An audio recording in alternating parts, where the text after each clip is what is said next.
भूर्भुवस्व तत्सवितुर्वरेण्यं भर्गो देवस्य धीमहि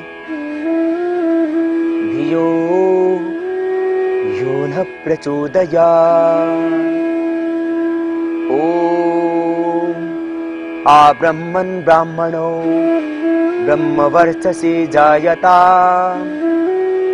आराष्ट्रे राजन्यः शूर इषव्योति व्याधि महारथो जायता दोग्ध्रे धेनुर्वूढा नड्वानाशुः सप्तिः पुरन्ध्रियोषा जिष्णुरथेष्ठाः सभेयो युवास्य यजमानस्य वीरो जायता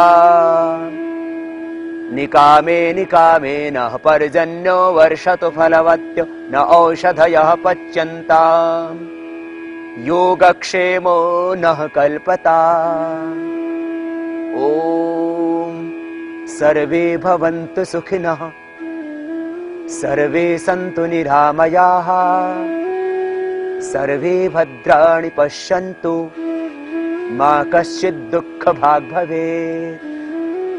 ओम शांति शांति शांति।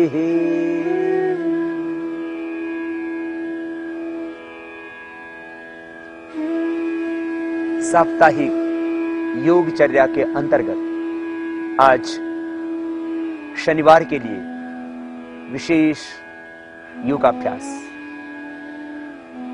सप्ताह के 7 दिनों में प्राणायाम और प्राणायाम के साथ में दूसरी योगिक क्रियाओं का अभ्यास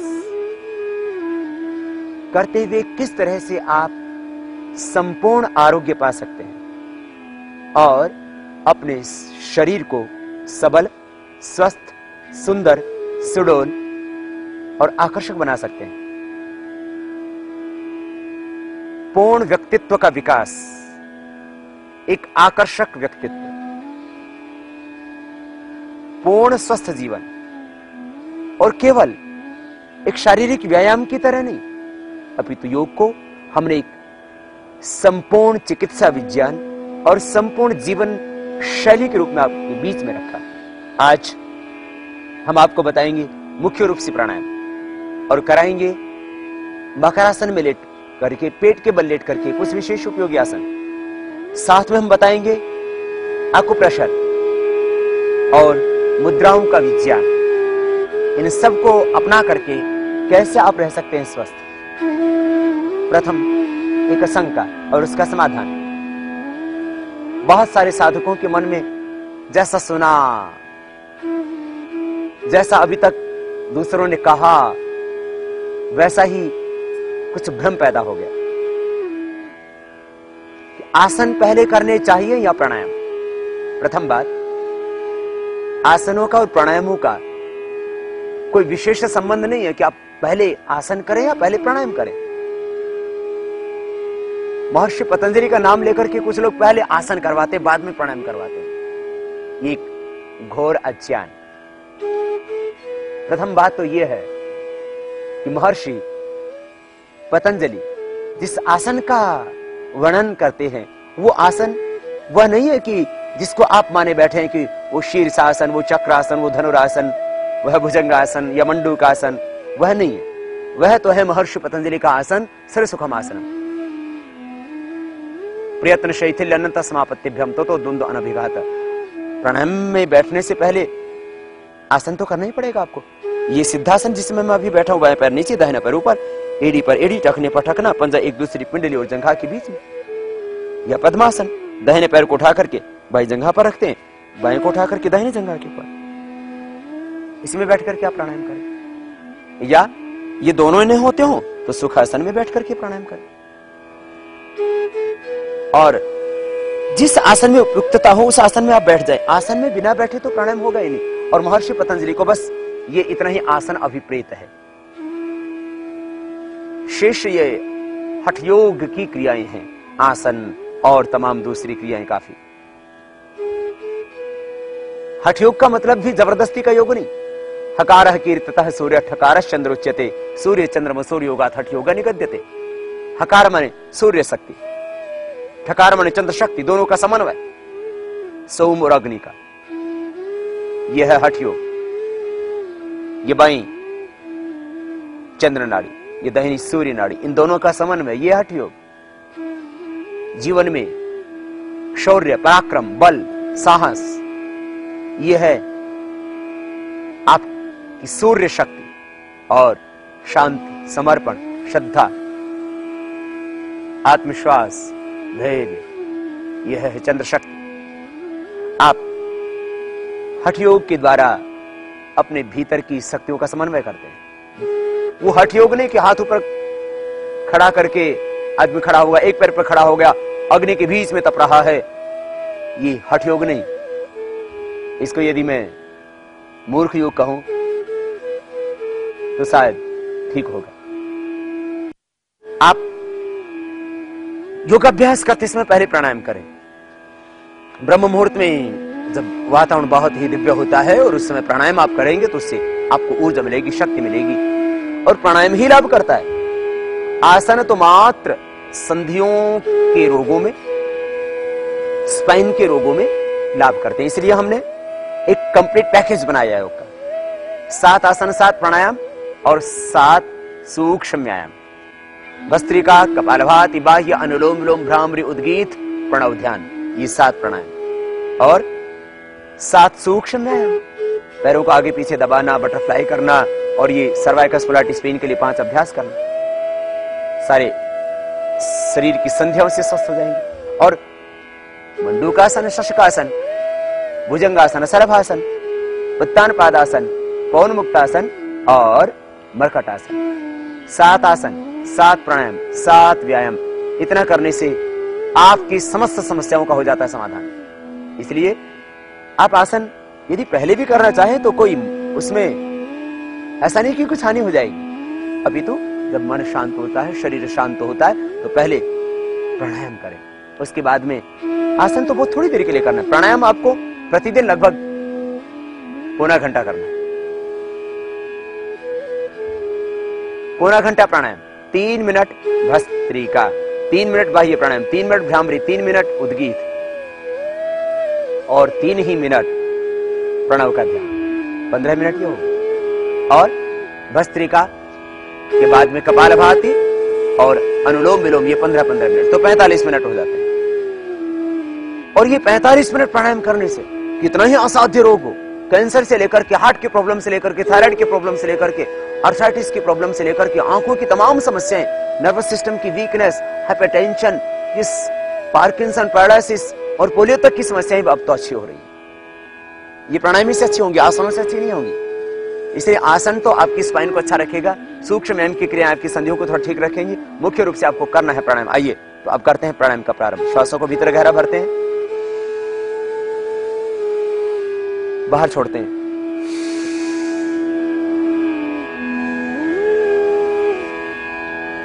डायफ्राम तक श्वास भीतर गहरे भरना, विधि का पूरा ध्यान देना।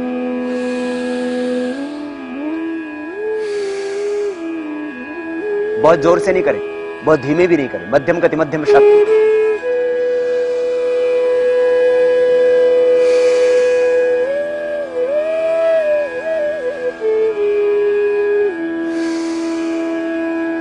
हर श्वास के साथ ओम ओम का ध्यान करो, गायत्री का, ओम का।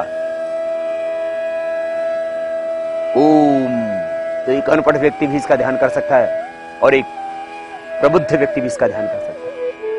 एक गूंगा व्यक्ति भी ओम को बोल सकता है और मन में ध्यान सकता है। लंबे गहरे श्वास भरना और बाहर छोड़ देना।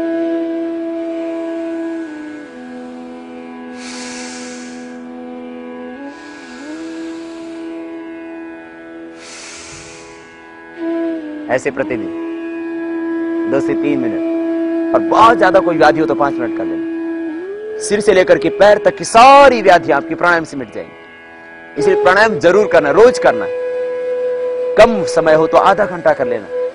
और बहुत ही व्यस्त हो आप और कई बार आप कह उठते हैं कि स्वामी जी समय नहीं,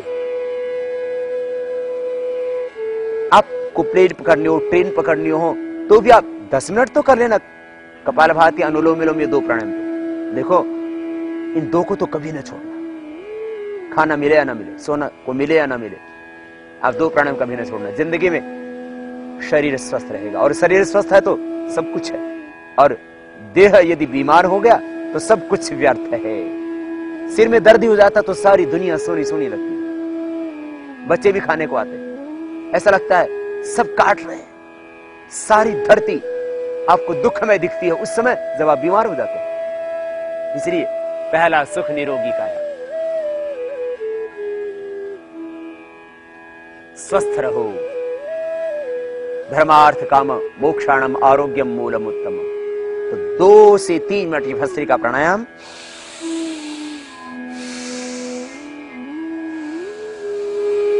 डायफ्राम तक भीतर गहरा सांस भरना। एक और भी भ्रम बहुत बड़ा है, लोग पेट में सांस भरते यूं,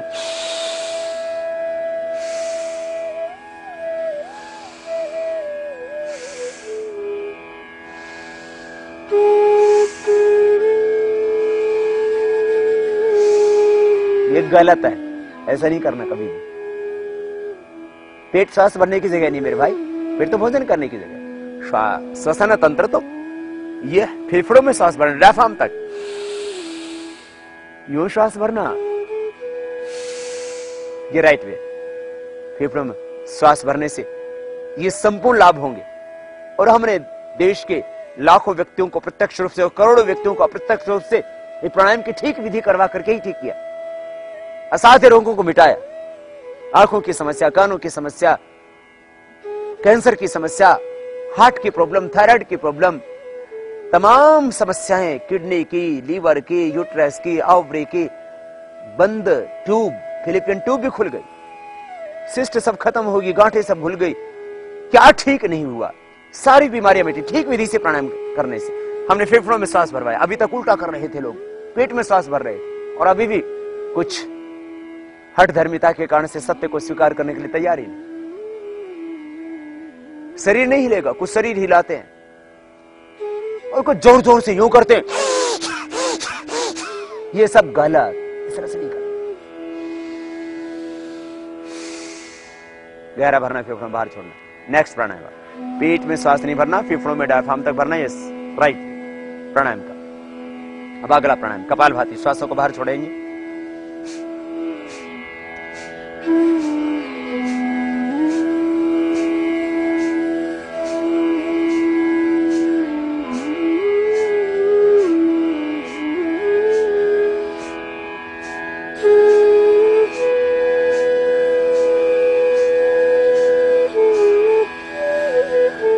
श्वासों को बाहर छोड़ते रहना।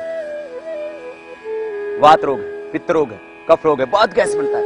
किसी किसी को तो प्राणायाम करते करते भी खांसी उठती है, गैस डकारें आती रहती है बहुत ज्यादा, तो भी करना, सब मिट जाएगी। ऐसे हाथ दबाओ तो पूरे शरीर से डकारें आती हैं, पैर दबाओ तो डकारें आती हैं, इस तरह से ये सब खत्म हो जाए प्राणायाम से।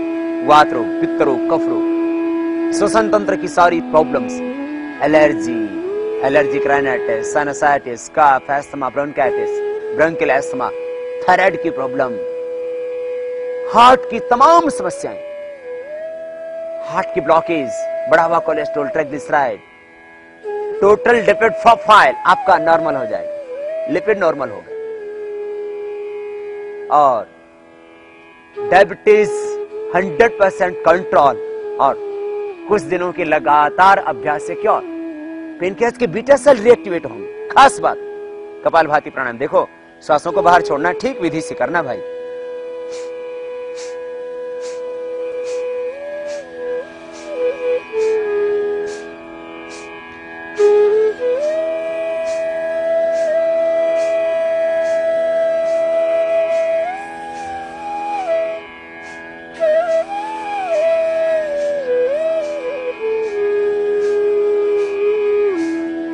तरह से कपालभाति पूरी समर्पण से, श्रद्धा से, भाव से, प्रसन्नता से करना।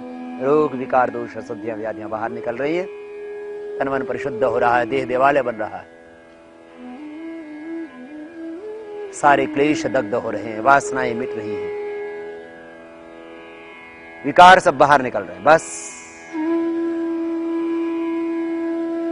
श्वासों को बाहर छोड़ते जाना।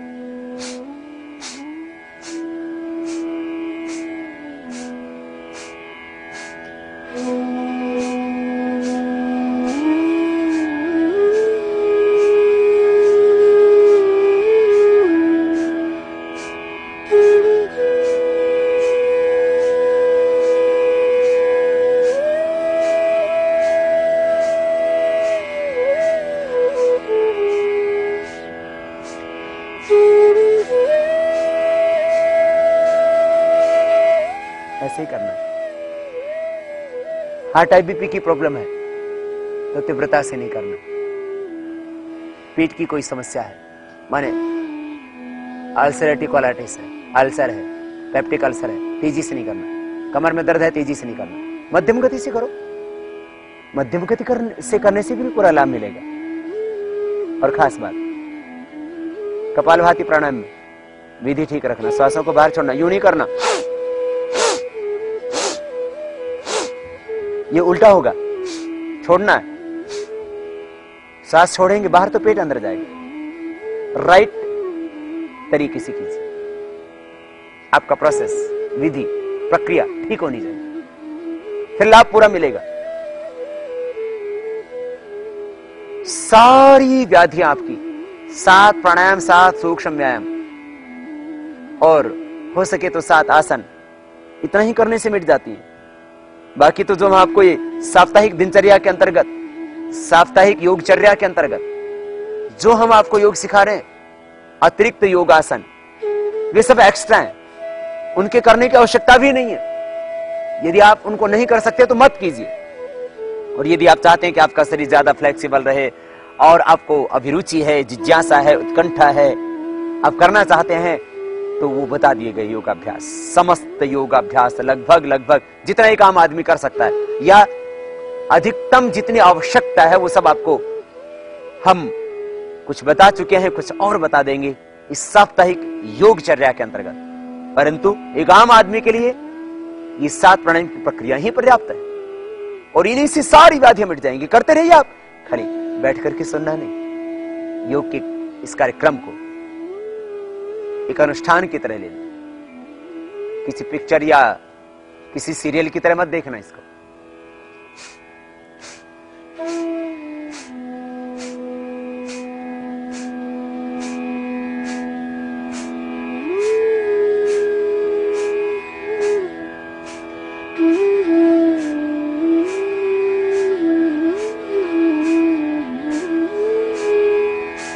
करते रहिए प्राणायाम में कुछ खास सावधानियां।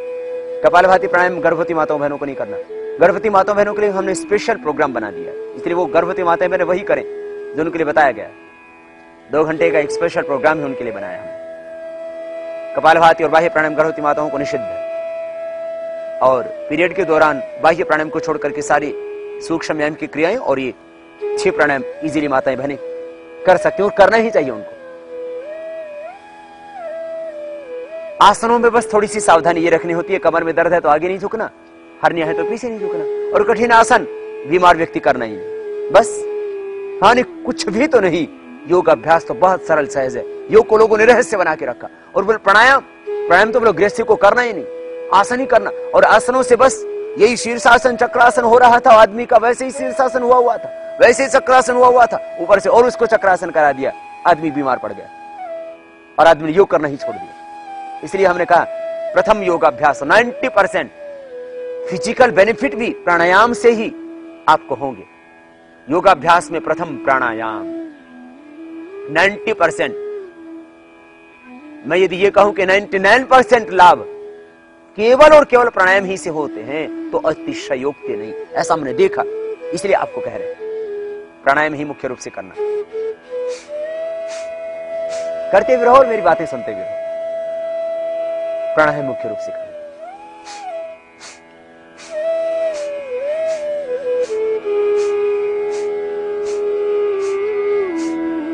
एक मिनट में 60 बार, 5 मिनट में 300 बार, 10 मिनट में 600 बार, 15 मिनट में 900 बार हो जाएगा। 15 मिनट कपालभाति, 15 मिनट अनुलोम विलोम, ये 2 प्राणायाम कर लीजिए। जिंदगी भर कभी कोई व्याधि होगी नहीं। Free life insurance, free health insurance हो गया आपका, समझ।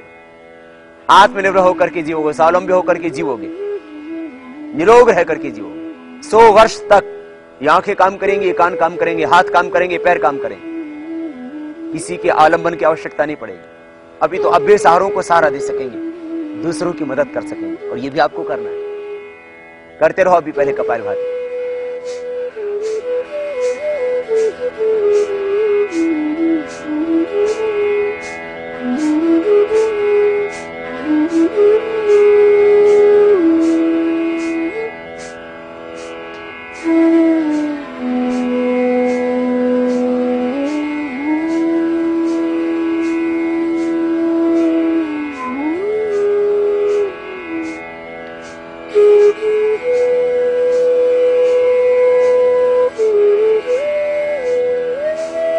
करते रहिए भाव से।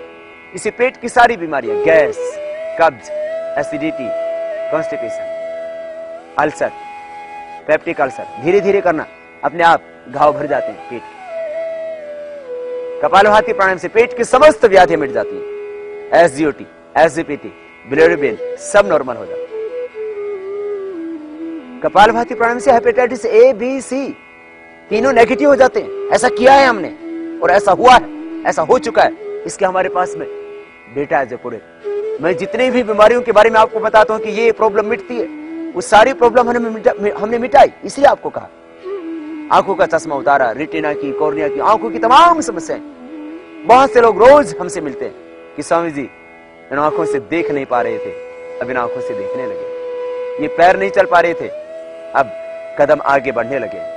ये हाथ हिल नहीं पा रहे थे, गठिया हो गया था, भयंकर गठिया, आर फैक्टर पॉजिटिव आ चुका था, अब नेगेटिव आ गया। ऐसा होता है, इसलिए मैं कहता हूं। लीवर की समस्या, किडनी की समस्या, क्रिएटिनिन लेवल कम आ जाता है, यूट्रस की ओवरी की सारी समस्याएं ठीक हो जाती है, प्रोस्टेट जो बढ़ा हुआ था वो नॉर्मल आकार आ जाता है। ऐसा होता है, इसलिए मैं कहता हूं कपालभाति प्राणायाम।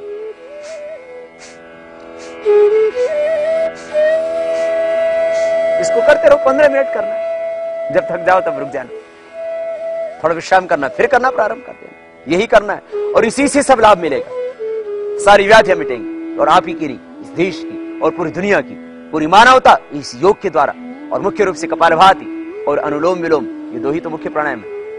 फिर जो स्ट्रेस है, तनाव आदि है, इन सब के कारण से भी व्याधियां होती है, इसके लिए फिर भ्रामृत, गीत आदि प्राणायाम भी जरूरी है। इसलिए 7 प्राणायामों का पूरा पैकेज बनाया और इसी के द्वारा पूरी दुनिया को स्वस्थ बनाने का एक मंत्र दिया। इस मंत्र को आप भी आगे देना। श्वासों को बाहर छोड़ना, कपालभाति प्राणायाम करते रहिए और आप स्वस्थ बनकर के इस देश को स्वस्थ बनाएं। आप किसी की पैसे से मदद नहीं कर सकते। कोई आदमी व्याधि से, रोग से तड़फ रहा है, आप उसको हॉस्पिटल में एडमिट नहीं कर सकते, और हॉस्पिटल में एडमिट होकर के भी आखिर होगा क्या? पैसे की बर्बादी। आज तक पूरी दुनिया में कुछ थोड़ी बहुत बैक्टीरिया वायरल इन्फेक्शन छोड़ दीजिए, कोई ऐसी दवा ना बन सकी एलोपैथ में जो किसी बीमारी को परमानेंट क्योर कर सके। एक सिर दर्द भी ठीक नहीं होता। सिर दर्द के एक इंटरनेशनल हेडेक सोसाइटी है, उसने 59 कैटेगरी बनाई और फिर जितने बाकी सिर दर्द बच गए उनको एक नाम दे दिया। 60 प्रकार के तो सिर दर्द है, एक प्रकार का भी सिर दर्द अच्छा नहीं होता। फिर ये माइग्रेन पेन, फिर ये डिप्रेशन, फिर हार्ट की प्रॉब्लम। हार्ट की प्रॉब्लम से लगभग कॉरोनरी हार्ट डिजीज से भारत के अंदर करीब 3 करोड़ लोग पीड़ित हैं, और ये तो रिपोर्ट आई उनकी बात है। और इसमें से 10% लोग हर वर्ष मर रहे हैं दवा खाते खाते। करीब 30 लाख लोग हर वर्ष मौत के मुंह में समा जाते हैं, और पूरी दुनिया के अंदर लगभग 5 करोड़ लोग बीमारियों के कारण से मर जाते हैं दवा खाते खाते। दवा ठीक है, कंट्रोल है, मैं नहीं कहता कि दवा एकदम से बंद कर दो, लेकिन क्योर तो केवल योग में है, और ऐसा होता है, इसलिए मैं कहता हूं। और अभी तो हमने पूरा डॉक्यूमेंटेशन किया है, और हर एक बीमारी को अलग अलग, उनको अलग अलग सप्ताह, 10 दिन, फिर महीना, 2 महीना, 3 महीना योग करा के उनके पूरे डेटा कलेक्ट कर रहे हैं हम, और बहुत से कलेक्ट कर चुके हैं, और इस निष्कर्ष पर पहुंचे हैं कि प्राणायाम एकमात्र समाधान है विश्व की समस्त बीमारियों का। जो रोग हो चुके हैं, जो हो रहे हैं, और जो होने वाले हैं, जो ज्ञात हैं, जो अज्ञात हैं, नॉन अननोन डिजीज, तमाम रोग बीमारियां आपकी केवल और केवल प्राणायाम से अच्छी होती है। इसलिए कीजिए प्राणायाम, कपालभाति।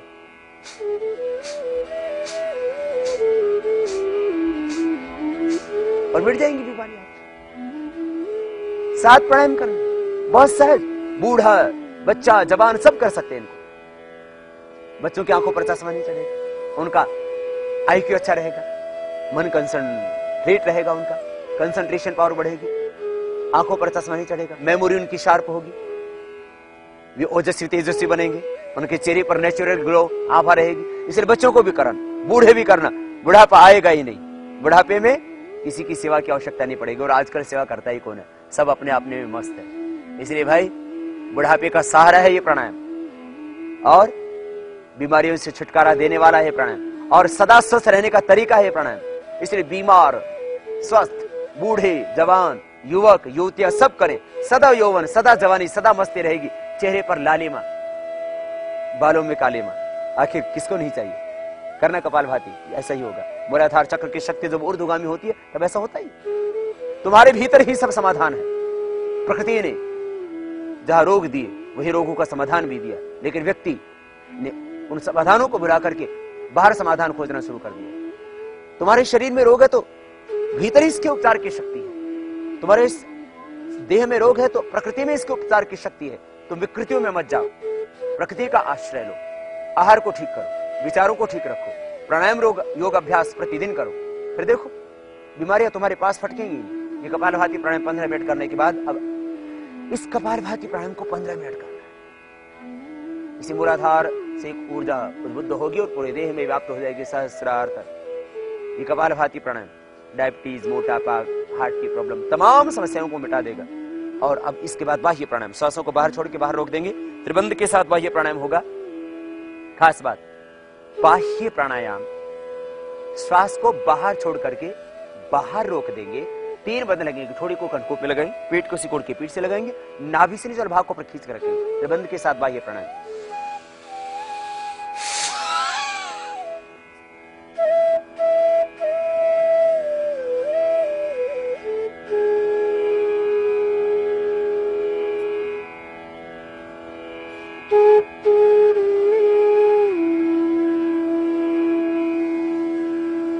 हार्ट हाई बीपी की प्रॉब्लम है तो नहीं करना।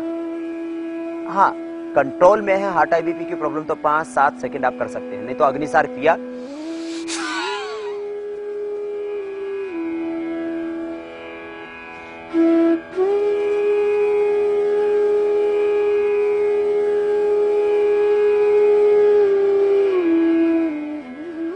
इसको कर सकते हैं आप। अग्निसार, बाह्य प्राणायाम। सर्वाइकल स्पॉन्डिलाइटिस पेन हो तो ये गर्दन बंद नहीं लगाना, गर्दन सीधे रखी, देखिए यूं कर सकते हैं आप।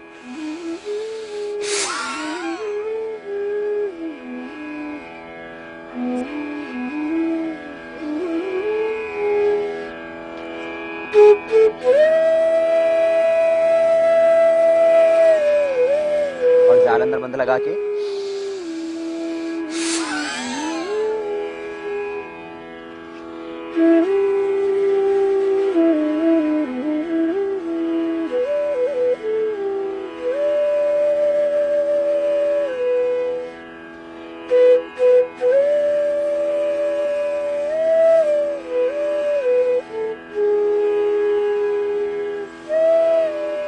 इस तरह से कर सकते हैं। 3 से 5 बार रोज कर लेना है। फिर 5 से 15 मिनट अनुलोम विलोम प्राणायाम, कपालभाति अनुलोम विलोम दोनों का 15 मिनट समय, और कीजिए। फिर देखिए बीमारियां व्याधियां तुम्हारे पास फटकेंगी। अनुलोम विलोम प्राणायाम, दाहिने हाथों पर उठाते हैं, राइट नोस्ट्रल को बंद करते हैं, लेफ्ट से सांस को भीतर गहरा भरते हैं,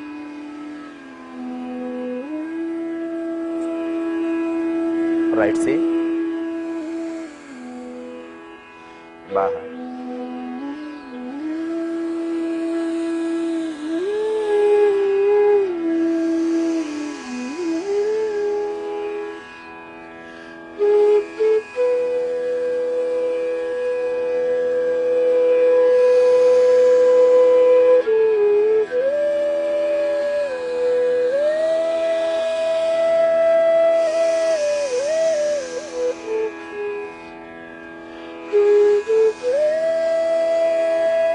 बाएं से पूरा भरना, फिर बाएं नाक को 20 की 2 उंगलियों से बंद करके दाएं से बाहर छोड़ना, फिर दाएं से लेना और बाएं से ऊपर बाहर छोड़ना। ऐसे ये अनुलोम विलोम प्राणायाम करते रहिए आप बिना रुके, नॉन स्टॉप, भाव से, श्रद्धा से, समर्पण से। शरीर मन प्राण आत्मा सब कुछ प्रकाशमान ज्योतिर्मय तेजों में आभा में हो रहा है, इस भाव के साथ कर। अष्ट चक्रों का शोधन, पूरा इंडोक्राइन सिस्टम इससे रेगुलर हो जाता है, जो इरेगुलर था। हार्मोन्स जो असंतुलित थे इससे संतुलित हो जाते हैं, हार्मोन्स का इंबैलेंस इससे ठीक हो जाता है। कपालभाति अनुलोम विलोम दोनों जो 15-15 मिनट करते हैं तो बॉडी का एनाबॉलिज्म, कैटाबॉलिज्म, मेटाबॉलिज्म सब ठीक हो जाता है। बढ़ी हुई जो नेगेटिव एनर्जी थी वो अपने आप दूर हो जाती है, पॉजिटिव एनर्जी का लेवल हाई हो जाता है, नेगेटिव एनर्जी का लेवल लो हो जाता है। अनुलोम विलोम प्राणायाम के करने से ज्यादा ऑक्सीजनेटेड ब्लड आपकी बॉडी में जाता है, क्योंकि जितना ज्यादा आप गहरा ऑक्सीजन भरते हैं और जितना उसको बाहर छोड़ते हैं उतना ही ज्यादा कार्बन डाइऑक्साइड बाहर निकलता है। तो इस श्वसन की क्रिया से ज्यादा ऑक्सीजन आपके भीतर जाता है और वह ऑक्सीजन आपके ब्लड में घुल करके पूरे देह में जाता है, सिर से लेकर के पैर तक। और इस ऑक्सीजनेटेड ब्लड से आपके भीतर की वाइटल एनर्जी पैदा होती है और वो वाइटल एनर्जी आपको सब रोगों से बचाती है। आपका इम्यून सिस्टम स्ट्रांग हो जाता है, नेगेटिव एनर्जी का लेवल 0 हो जाता है, भीतर से सब कुछ संतुलित हो जाता है। भीतर का असंतुलन यही तो है बीमारी, अनियंत्रण, अनियमितता, विषमता। प्राणायाम के करने से शरीर मन प्राण आत्मा विचार भाव संवेदनाएं संकल्प सब कुछ संतुलित हो जाता है। मन पर नियंत्रण आ जाता है, आहार पर नियंत्रण आ जाता है, विचारों पर नियंत्रण आ जाता है। तो फिर व्याधियां कहां रहेंगी। ये अनुलोम विलोम प्राणायाम 5 से 15 मिनट ये भी करना है।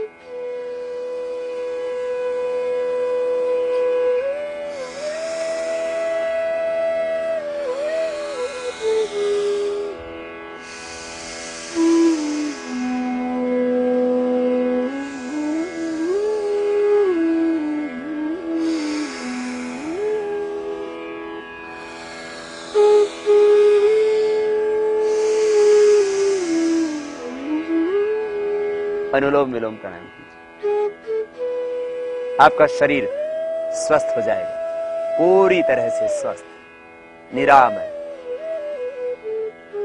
निरोग। अनुलोम विलोम प्राणायाम पूरे देह को स्वस्थ बना देता है। अब करते भी रहिए और सुनते भी रहिए मेरी बातों को, खाली सुनने से बात नहीं बनेगी, करना पड़ेगा। सब कुछ प्रयोगात्मक है, तुम्हें करना है, तुम्हें पाना है। मेरे करने से तुम्हें लाभ नहीं होगा और मेरे सिर पर हाथ धरने से कि मैंने सिर पर हाथ रख दिया और तुम ठीक हो जाओगे, ऐसा कुछ भी तो नहीं है। योग तो एक विज्ञान है, एक साइंस है, और ये ऋषियों की करोड़ों वर्ष पुरानी साइंस जिसको हमने भुला दिया था, आज फिर से इसकी आवश्यकता है। और 200 साल पहले तो इस धरती पर कोई दवा थोड़ी नहीं थी। योग से, प्रकृति के आश्रय से, आयुर्वेद से ही दुनिया के लोग स्वस्थ रहते आए थे। और आज 1,96,8,53,105 वर्षों से ये आयुर्वेद, ये योग और ये प्रकृति आज भी बरकरार है। यद्यपि प्रकृति को बहुत व्यक्ति ने बिगाड़ा, इसलिए प्रकृति ने उसको खूब लताड़ा भी। आज फिर से हमें प्रकृति को लौटना होगा। वायु को दूषित न करो, इसको देवता कहते हो। वायु देवता, पृथ्वी देवता, अग्नि देवता, चंद्रमा देवता, सूर्य देवता।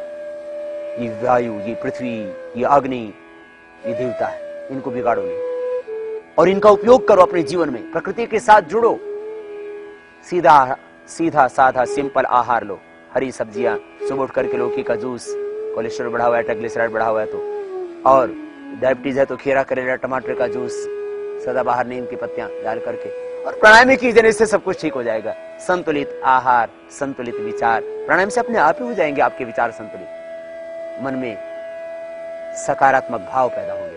अनुलोम विलोम प्राणायाम लंबा ले, लंबा छोड़ें।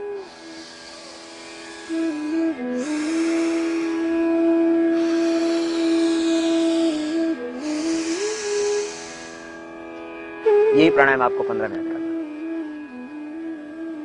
और इसी से ये आपका डॉक्टर है, कपालभाति अनुलोम विलोम।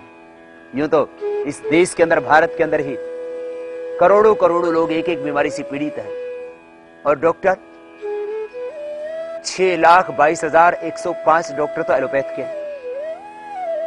और जो एलोपैथ के अलावा जो दूसरे आयुर्वेद, यूनानी और सिद्धा आदि जो दूसरे सिस्टम है, होम्योपैथ आदि, इसके डॉक्टर हैं 6,91,000। और 470।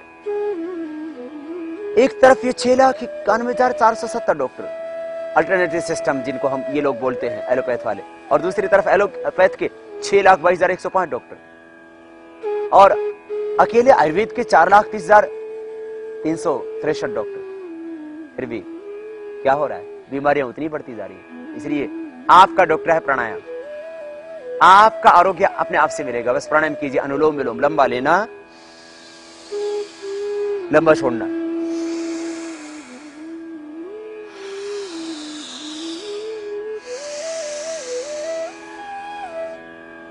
और अनुलोम विलोम के बाद फिर भ्रामरी प्राणायाम करना। पहले उंगली माथे पर, शेष 3 उंगली आंखों पर, मिडिल फिंगर से हल्का सा प्रेशर आंखों नाक के मूल में, पहले उंगली माथे पर, कानपुरी बंद अंगूठे से। अनुलोम विलोम करते करते मन शांत हो जाता है, निर्विकार निर्विचार हो जाता है।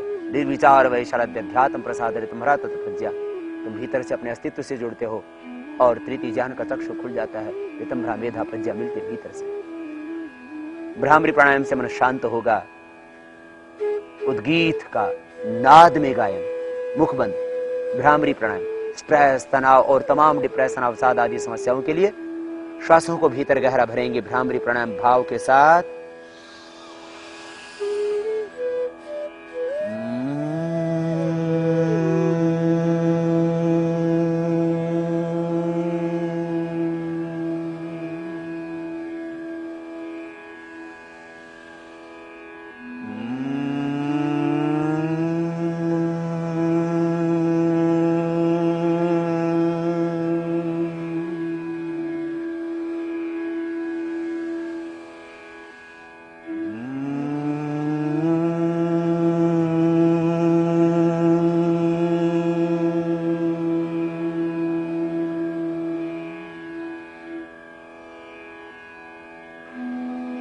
और भ्रामरी के बाद उद्गीत प्राणायाम। मन निर्विकार निर्विचार हो गया, दिव्यता भीतर उतर रही है। आज्ञा चक्र में एक आभा, एक ज्योति आलोक, उसी में ओम को देखना, इसी का ज्योतिर्मय तेजोमय सच्चिदानंद स्वरूप सर्वशक्तिमान ब्रह्म का ध्यान। उद्गीत प्राणायाम चारों ओर से शक्तिपात हो रहा है, प्रभु का अमृत बरस रहा है, ऐसा एहसास, आभास, अनुभूति।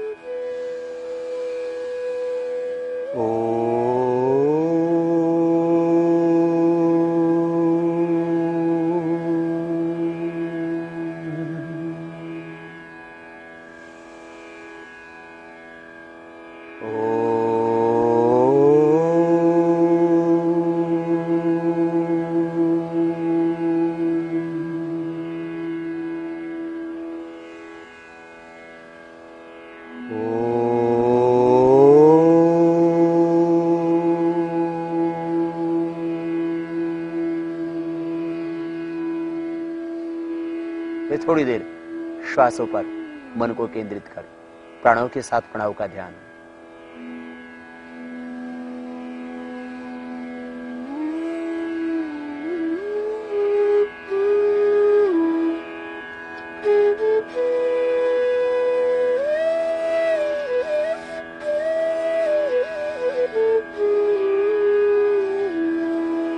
दोनों हाथों को वो पर उठा लेना, आपस में रगड़ना, और दोनों हाथों के गरम गरम हथेलियों की ऊर्जा का, उष्मा का अंजन आंखों पर करना, आंखें खोल लेना। ये इतना प्राणायाम रोज कर लेना, सारी व्याधि अपने आप मिट जाएगी, समाधि भी लगेगी, ईश्वर का सामीप्य मिलेगा, भगवत साक्षात्कार भी होगा, सब कुछ ठीक हो जाएगा। इसके बाद सूक्ष्म व्यायाम की क्रियाएं। प्राणायाम में बैठे बैठे पैर भी थोड़े अकड़ जाते होंगे, आगे पीछे अंगुलियों को, पंजों को जो दबा लेना रोज। ये 7 सूक्ष्म व्यायाम की प्रक्रियाएं। पूरी गोलाई में पैरों को यूं घुमा लेना,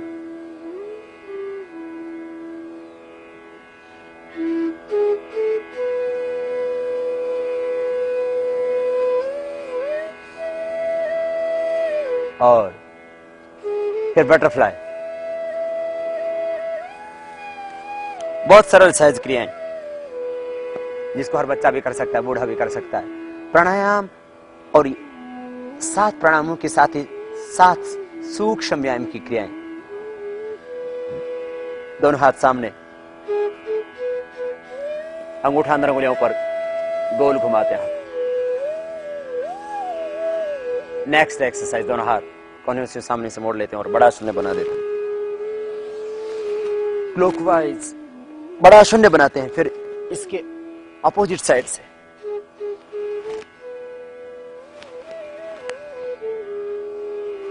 फिर दोनों हाथों को ऊपर उठाते हैं, एकदम रिलैक्स हो जाते हैं।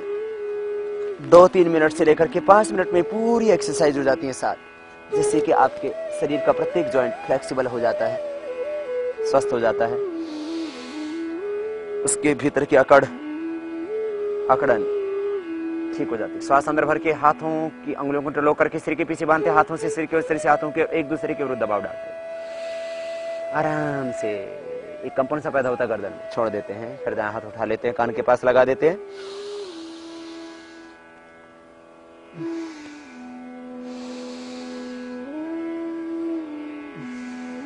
दोनों हाथ घुटनों के ऊपर, कंधों को गोल घुमा देते हैं।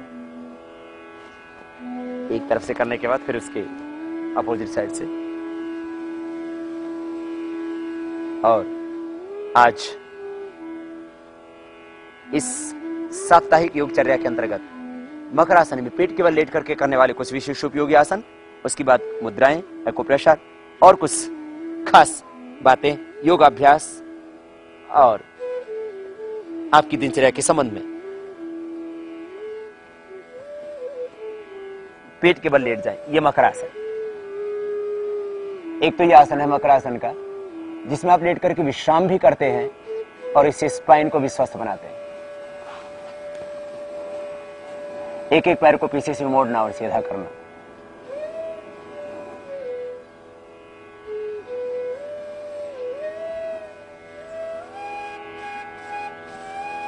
फिर दोनों पैरों को एक साथ, ये मकर आसन एक अभ्यास। मकर आसन का दूसरा अभ्यास विश्राम का आसन है, जिसमें बाएं हाथ की हथेली नीचे, दायां उसके ऊपर और माथा हथेलियों के ऊपर, पैर की एड़ियां अंदर, पंजे बाहर की ओर। ये विश्राम के लिए, ये विश्राम का मकर आसन है। इसमें ऐसे लेट करके विश्राम करें। और दूसरा एक क्रियाशीलता वाला मकर आसन कि आपने इस तरह से हाथ रख करके किया, तो कमर के लिए, घुटने के दर्द के लिए, स्पाइन के लिए, क्योंकि पीछे से घुटने को यूं मोड़ते हैं और सीधा करते हैं, और दोनों पैरों को भी एक साथ में मोड़ते हैं, सीधा करते हैं, तो स्पाइन, मेरुदंड से संबंधित समस्त व्याधियां, लंबा spondylitis, ankylosing spondylitis, cervical spondylitis, सारी व्याधियां, कमर का दर्द, सभी स्लिप डिस्क आदि सभी से मिटते हैं। अब विशेष अभ्यास भुजंगासन। भुजंगासन के 3 अभ्यास। सबसे पहले श्वास अंदर भरते हुए सामने से उठाते हैं। इसको 3 बार तक किया जा सकता है। श्वास अंदर भरते हुए सामने से उठाया, देखा ऊपर की ओर, पीछे पैर के पंजे मिले हुए, श्वास अंदर, दृष्टि ऊपर, और श्वास छोड़ते हुए नीचे आ गए। भुजंगासन फर्स्ट पोज, इसको 3 से 5 बार तक किया जा सकता है। स्पाइन के लिए बहुत उपयोगी, और इसीलिए अपने हमने योग पैकेज में भी इसको। भुजंगासन का दूसरा पोज, बाएं हाथ की हथेली नीचे, दाएं उसके ऊपर, थोड़ी नीचे, श्वास अंदर भरते हुए हाथ ऊपर उठाएंगे। कोहनियों से हाथ ऊपर उठते हैं, हथेलियां जमीन पर ही होती हैं, और दृष्टि ऊपर की ओर, कोहनियां पूरी सीधी, दोनों पैर पीछे मिले हुए, जाम बेल्ट बांधते वहां तक उठा देते हैं और श्वास छोड़ते हुए नीचे आते हैं। ये भुजंगासन का सेकंड पोज। भुजंगासन का तीसरा पोज, दोनों पैर पीछे मिले हुए, श्वास अंदर भरते हुए सामने से उठाएंगे।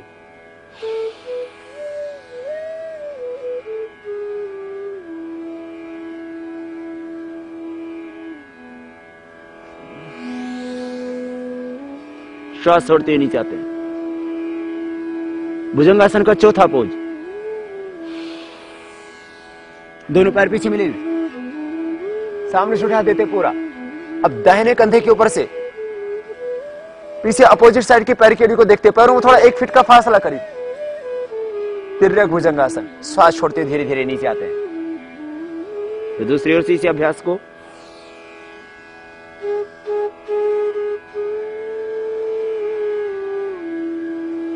ये तिर्यक भुजंगासन, सर्वाइकल स्पॉन्डिलाइटिस पेन के लिए, फ्रोजन शोल्डर के लिए, कमर के समस्त रोगों के लिए। एक एक अभ्यास को आप 1 से 3 और ज्यादा प्रॉब्लम है तो 5 बार तक कर सकते हैं। स्पाइन के लिए विशेष उपयोगी अभ्यास है। इनसे भुजाएं भी स्वस्थ होती हैं। अब शलभासन, दोनों हाथ थाई के नीचे, थोड़ी जमीन पर, पीछे से एक एक पैर को ऊपर उठाएंगे। दाहिना पैर घुटने से सीधा एकदम ऊपर उठे, जितना उठा सकते हो, फिर नीचे ले आए। कमर में अधिक दर्द है तो ज्यादा ना उठाना। फिर दूसरे पैर को घुटना सीधा, पंजा सीधा, और पैर पूरा उठा देते हैं। हाथ से थोड़ा सहारा ले सकते हैं, यदि ना उठता हो पैर तो फिर नीचे ले आते हैं। ये एक अभ्यास शलभासन का। शलभासन का दूसरा अभ्यास होगा दाहिना हाथ सामने कान से लगा हुआ, बायां हाथ पीछे कमर के ऊपर,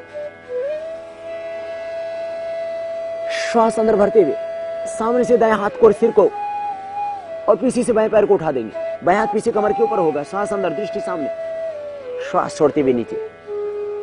इसको अधिक बार भी कर सकते हैं। फिर दूसरी ओर से बायां हाथ सामने कान से लगा हुआ, जमीन के ऊपर हथेली, दायां हाथ पीछे कमर के ऊपर, और श्वास अंदर भरते हुए सामने से बाएं हाथ को और सिर को, पीछे से दाहिने पैर को उठाएंगे क्रॉस करते हुए, दृष्टि सामने।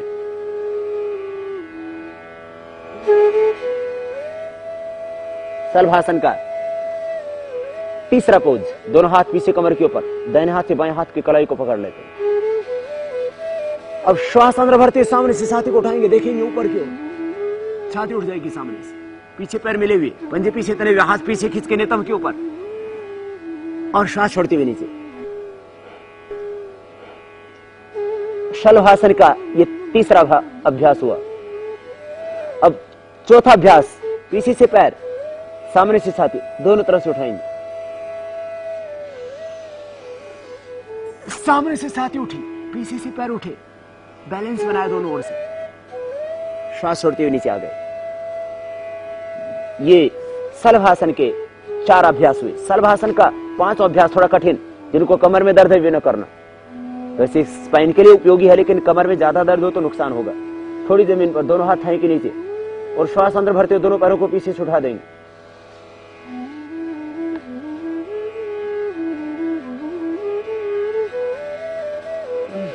श्वास छोड़ते नहीं, फिर से एक बार उठा देंगे।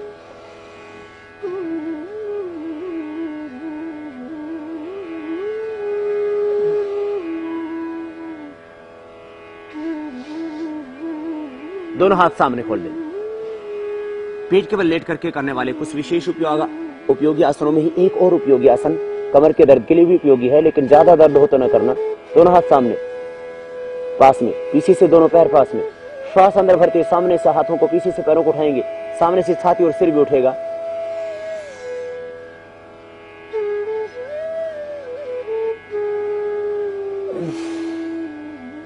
विपरीत नौकासन। अब दोनों पैरों को पीछे से मोड़ लेंगे। धनुरासन, टखने के पास से दोनों पैरों को पकड़ लेंगे, श्वास अंदर भरते हुए सामने से छाती को, पीछे से पैरों को उठाएंगे,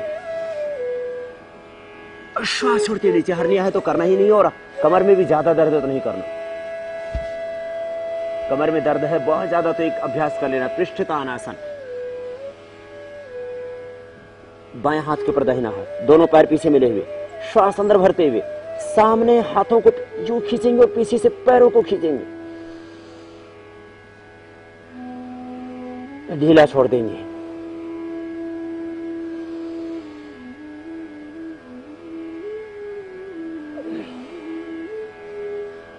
और फिर बालासन में विश्राम कर सकते हैं। बालासन होता है बाएं पैर को मोड़ो, बाएं हाथ को नीचे रखो, दायां हाथ उसके ऊपर, बाएं ओर ही देखो। इस तरह से हथेलियों के ऊपर सिर को यूं रख देना और यूं देखना। ये विश्राम के लिए बाल आसन भी इसको कहते हैं, विश्राम आसन भी इसको कहते हैं। पेट के बल लेट करके करने वाले आसन करते हुए जब थकान लगे तो ऐसे लेट जाना, जैसे आप बाएं करवट से लेटे ऐसे ही दाएं करवट से भी लेट सकते हैं इसी में। ये विश्राम के लिए आसन है।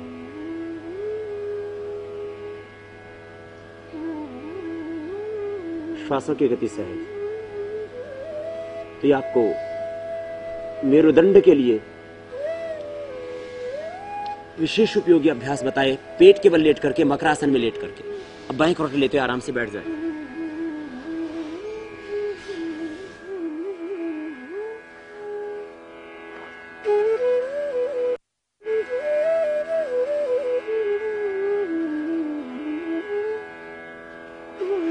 और अब हम आपको बताते हैं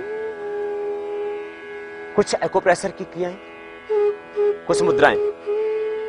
मुद्राओं का भी बहुत बड़ा महत्व है शरीर को स्वस्थ बनाने के लिए। मुद्राएं दोनों हाथों से एक साथ की जाती हैं। हम आपको समझाने की दृष्टि से एक हाथ से पहले बता रहे हैं। इन पंच अंगुलियों के अंदर पंच तत्वों का प्राधान्य है। अंगूठा अग्नि तत्व प्रधान है, तर्जनी वायु तत्व का प्रतिनिधित्व करती है हमारे शरीर में। पंच तत्वों का प्रतिनिधित्व करती हैं अंगुलियां हमारे शरीर के अंदर। अंगूठा अग्नि तत्व का, तर्जनी वायु तत्व का, मध्यमा आकाश तत्व का, अनामिका पृथ्वी तत्व का और सबसे छोटी अंगुली कनिष्ठा जल तत्व का प्रतिनिधित्व करती है मनुष्य के देह में।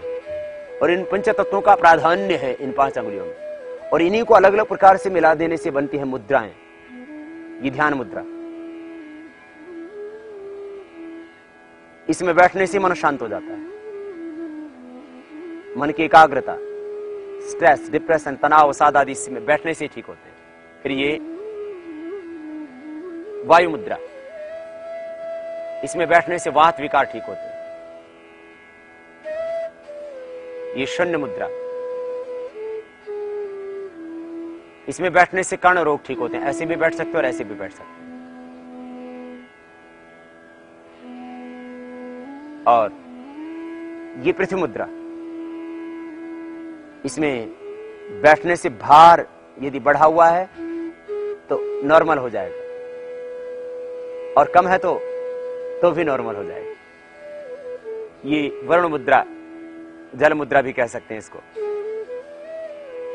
बच्चों को जिनको यूरिन की प्रॉब्लम हो या बड़ों को भी किडनी की प्रॉब्लम हो तो ऐसे बैठ के करना। बहुत ज्यादा कमजोर है शरीर तो ये शक्ति मुद्रा, अशक्ति के लिए, कमजोरी के लिए, नर्वस सिस्टम की वीकनेस के लिए 20 की 2 अंगुलियों को अंगूठे के अग्रभाग से मिला देना, तो यह हो जाती है अपान मुद्रा। देह में अशुद्धि, विकार, टॉक्सिन्स, ऑक्सीडेंट्स ज्यादा बढ़े हुए तो ऐसे बैठना। फिर इस प्रथम अंगुली को अंगुष्ठ के मूल में लगा दे, वायु मुद्रा, और अंगुष्ठ के अग्रभाग से 20 की 2 अंगुलियों को मिला दिया, ये अपान वायु मुद्रा। अशुद्धियों को दूर करने के लिए और वात रोगों का प्रशमन करने के लिए ये मुद्राएं। प्राणायाम जब आप करते हैं तब किसी एक मुद्रा विशेष में बैठ करके आप प्राणायाम कर लिया करें। तो ये मुद्राओं का परिज्ञान आपको हमने दिया। अब इन मुद्राओं के साथ साथ हम आपको बताते हैं कुछ एक्यूप्रेशर। एक्यूप्रेशर का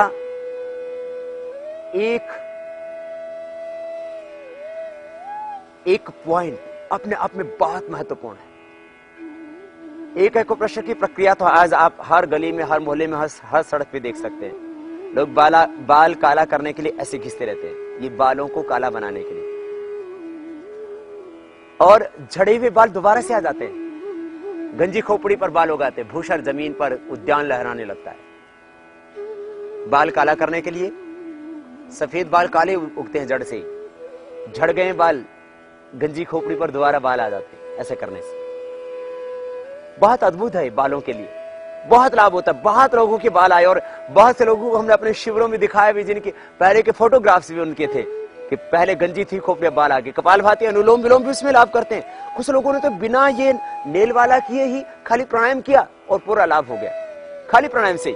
इसलिए प्राणायाम और ये दोनों साथ साथ करने से 100% लाभ होगा केश के रोगों में, बाल के रोगों में। अब कुछ एक्यूप्रेशर के और पॉइंट जो बहुत ही महत्वपूर्ण है। जैसे किसी को थायराइड की प्रॉब्लम है तो ये पॉइंट दबाए, ये थायराइड के लिए खास पॉइंट। ये पॉइंट हम अपने शिविरों में बहुत बार बताते हैं, अभी एक बार आपको बता रहे हैं। ये थायराइड के लिए पॉइंट खास।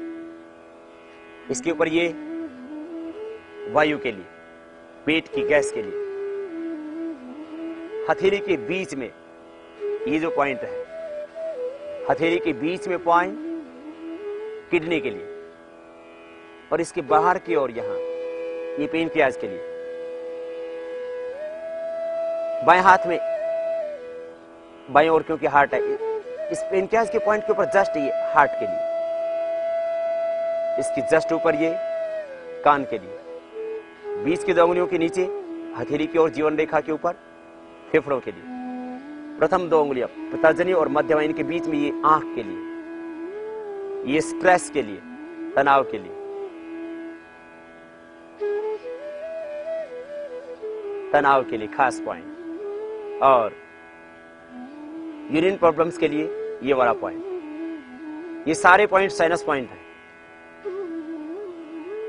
कमर के दर्द के लिए खास ये पॉइंट, ये दबाएं और छोड़ें। कमर के दर्द के लिए प्रथम और द्वितीय अंगुली के पीछे गैप है, इसमें दबाएं तो ये सर्वाइकल स्पॉन्डिलाइटिस पेन के लिए, ये भी बाहर की ओर सर्वाइकल स्पॉन्डिलाइटिस पेन के लिए। इस तरह से ये पॉइंट आप थोड़े दबा लें। दांतों की समस्या है तो सभी अंगुलियों के टॉप पर दबा लें। तो दांतों की समस्या के लिए सभी अंगुलियों के टॉप पर दबाइए। 4 अंगुलियां दाएं और बाएं और दोनों हाथों में और पैरों में। जैसे हमने हाथ में पॉइंट बताई इसी तरह से पैर में भी। पीछे के जितने भी चैनल हैं अंगुलियों के पीछे के हाथों में और पैरों में, ये दर्द निवारक। और अंगूठे के नीचे यहां ये बवासीर के लिए ये पॉइंट, पाइल्स के लिए, ये आंतों के लिए पॉइंट दोनों हाथों में।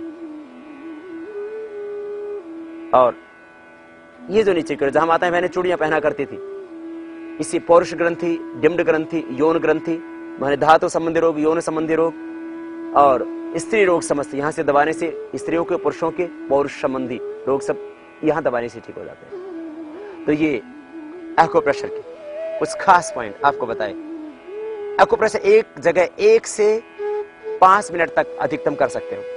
1 मिनट से लेकर के 5 मिनट तक दबाना और छोड़ना, रोटेट करना, पंपिंग करना, खाली पेट करना एक्यूप्रेशर, या खाने के 2 घंटे बाद करना।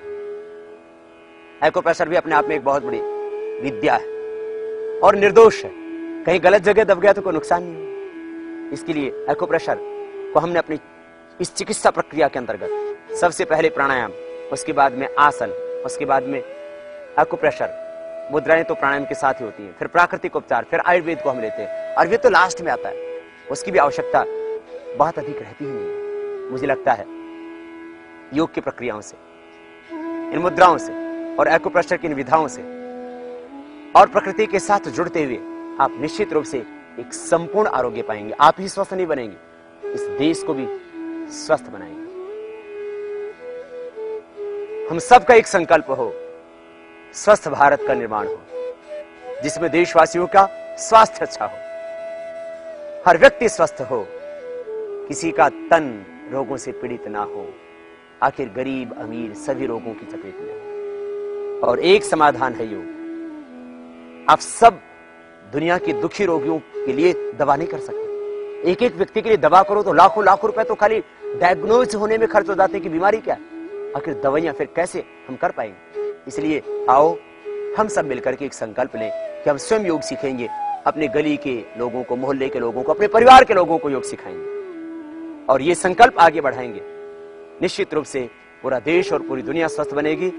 स्वस्थ तन, स्वस्थ मन, स्वस्थ चिंतन, सकारात्मक मानसिकता के द्वारा ही इस राष्ट्र का कल्याण संभव है। आओ हम सब मिलकर के योग की शरण में आए।